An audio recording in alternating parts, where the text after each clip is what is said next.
Runeterra'da Noxus'un uç bölgelerinde Basilik'te doğdun. Yetim bir çocuk olarak Darius ve Draven ile kan kardeşsin. Yoksulluktan yükselerek Noxus'a asker oldun ve Navori'den Demacia'nın yaz kapılarına kadar savaştın. Bu senin berbat Noxus hikayenin başlangıcı. Şimdi hazırsan hemen hikayeye geçiş yapalım. Sabahın grisi Basilik'in rıhtımına çökerken karnı zil çalarak uyanırsın. Geceyi tuz kokan ağların altında dizlerini karnına çekip titreyerek geçirdin. Darius sırtını duvara dayamış, omzundaki morluğu saklamaya çalışır. Dün liman çetesi geldiğinde ilk yumruğu o yemişti. Sen parmaklarınla ağzındaki kanı silerken Draven cebinden çaldığı elmayı ve biraz ekmeği 4 parçaya bölüyor. Ve tam olarak kraliyet usulü bir kahvaltı dediğilerek. Quilleda gözlerini iki kuleli dev kaleye kaldırıyor. Sanki kuleler sizi izliyormuş gibi. Sen Darius, Draven ve Quilleda ile çocukluktan beri arkadaş olan bir yetimsin.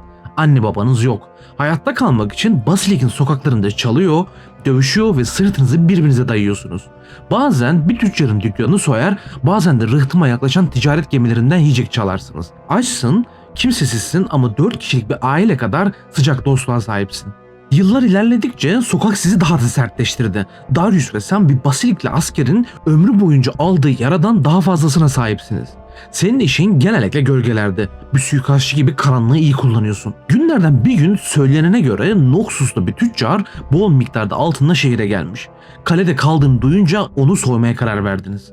Draven nöbetçinin dikkatini yanlışlıkla düşürdüğü bir kova ve abartılı bir özürle dağıtırken sen gölgelerden kayıp gidiyorsun. Darius kapının yanında durup muhafız rolü yapıyor. Sen içeri sızıp sandığı açtığında altınlar ay ışığında parlıyor. Quilleda kulağına fısıldıyor. Noxus'lu tüccar burada ne arar? Dünyanın ucu burası. Tam keseyi doldururken hey diye bir ses geliyor ve hemen koşturma başlıyor. Merdivenler, taş koridorlar, kalp atışları artık kulaklarında. Kale duvarından kendinizi boşluğa bırakıp dar bir ara sokaktan ormana kaçarak izinizi kaybettiriyorsunuz. Tam rahatlayacakken ufukta denizin üstünde siyah yelkenlerden oluşan bir donanma beliriyor. Yüzlerce Noxus savaş gemisi Basilik'e yaklaşıyor. Şimdi sen olsan Darius'la Noxus'a karşı savaşır mısın yoksa altınların tadını mı çıkarırsın? Yorumlara yaz. Çaldığınız altınları aranızda dağıtırken Quilleda fısıldıyor. Noxus'a karşı bir şey yapmayacak mıyız? Burası bizim vatanımız. Ve Draven başını sallıyor. Sen de burada büyüdük diyorsun. Quilleda paslı bir kılıcı kavruyor, gözünde korku yok. Hayatımızı çalamazlar, savaşacağız diye ekliyor. Darius onu belinden çöküp öpüyor. Seninle ölene kadar savaşırım. Limana baktığında Noxus gemileri şehri yakıp yıkmaya başlamış. Kampın ortasında Cyrus emir yağdırıyor. Draven onu indirirsek askerin morali bir anda çöker diyor.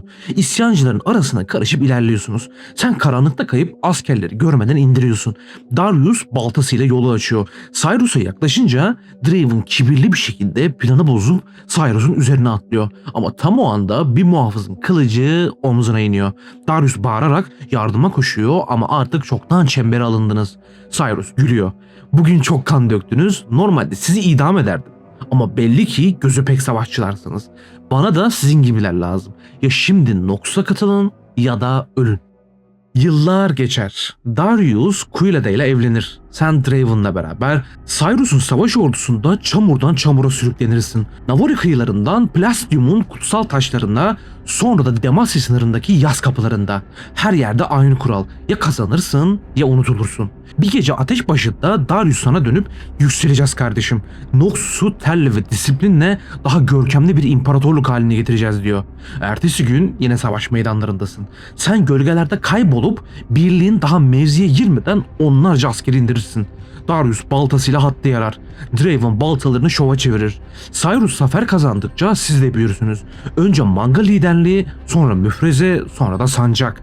Kendi küçük birliğin olur. Emir verirsin, itiraz duymazsın. Çünkü geride bıraktığınız ceset sayısı konuştuğun her cümleden daha ikna edicidir. Her zafer Noxus'un şehirlerinde senin adının haykırılmasını sağlar. Darius'la birlikte yaptıklarınız sizi efsane haline getirmiştir. Zaman ilerledi. Yer Dalamor Ovası. Kanlı geçen çatışmalar toprağı Noxus'ların kanıyla suladı. On binlerce askerden oluşan Noxus ordusu sadece birkaç bin kaldı.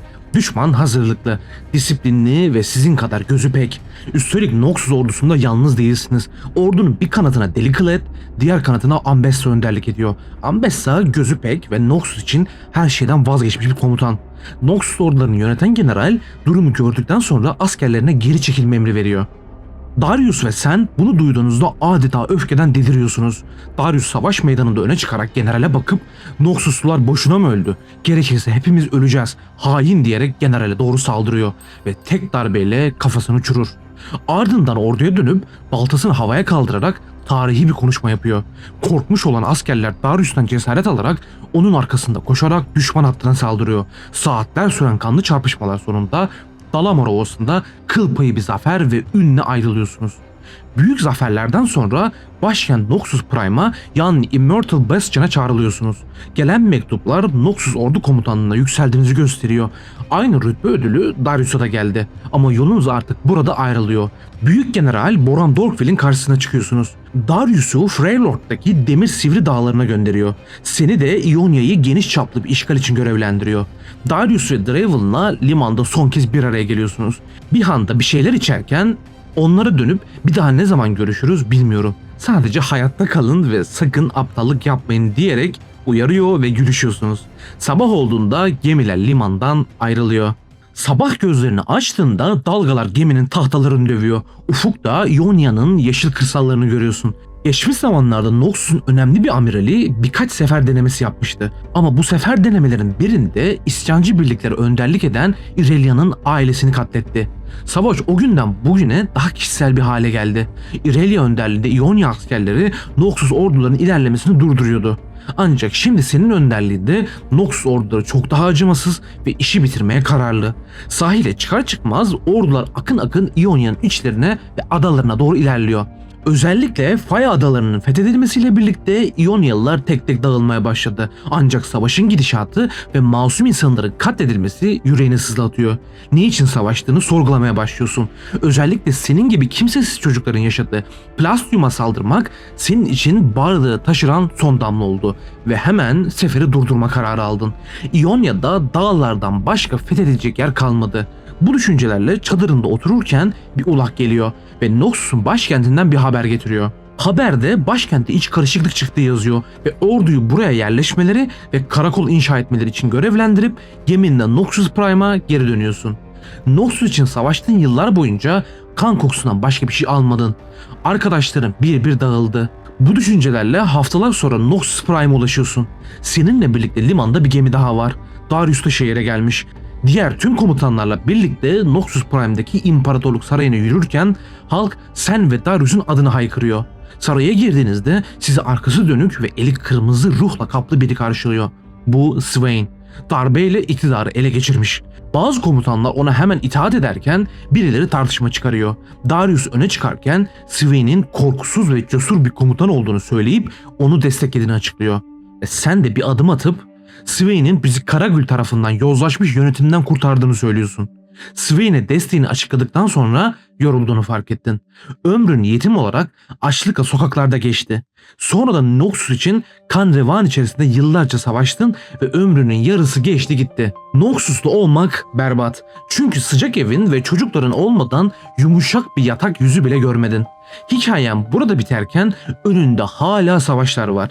Videoyu beğendiysen like atmayı ve abone olmayı lütfen unutma. Bir sonraki videoda görüşmek üzere.